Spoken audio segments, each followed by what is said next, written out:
Gracias. ¿Qué estás, Boyan? Dime la verdad. ¿Estás diciendo, me la están clavando o es Luis de verdad, no? No, en algunos momentos he pensado, joder, pues es igual la vuelta a pensar.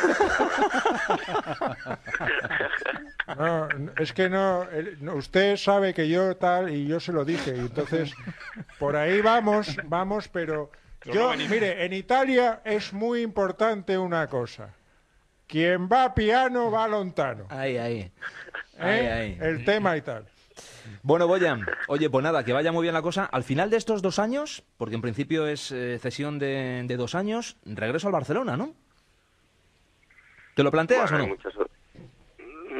No, hay muchas opciones, sí, muchas variantes, posibilidades. Al final lo que depende del fútbol, y el fútbol te lo marca el entrenamiento de cada día, el partido, y nunca nadie sabe dónde te va a llevar el fútbol. Al final el fútbol puede cambiar en un momento, y yo lo que te digo, mi objetivo ahora es disfrutar del fútbol, intentar hacer cosas grandes con la Roma, y al final pues luego ya veremos, ¿no?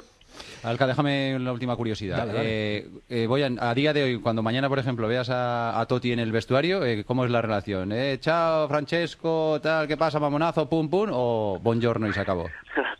No, todavía no, pero eres un chico muy tranquilo, es un chico que no pone problemas de nada, muy respetuoso, y no, un ejemplo. Muy bien, compañero. Boyan, pues un placer charlar contigo, que nos hayas contado cómo va la experiencia de estas primeras semanas, esos primeros meses en la Liga Italiana. Que vaya muy bien la temporada, que se cumpla ese sueño, si lo tienes, ese reto de estar ahí con la selección, que estará ahí vigilante Vicente del Bosque. Le cuento una última. Y nada, dime, la última, Guas. La última. ¿Sabe lo que dice Pepe Mel? Y vamos a desnudarlo ya. ¿Que le quiere para el Betis? No, que sería el delantero perfecto para el Real Madrid. No digo otra cosa. El perfecto, porque dice que tú, y tiene razón lo que dice, además de goleador, que yo creo que es la irrupción joven más ilusionante del fútbol español en los últimos años, este sabe jugar al fútbol.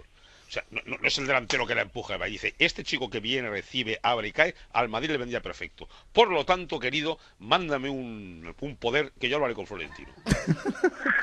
Adiós, Kikis. Bueno, un placer, Boyan. Que pases buena noche, buen entrenamiento mañana y buen derbi, Lazio-Roma este próximo fin de semana. Ahí estaremos siguiéndolo. Un abrazo, crack.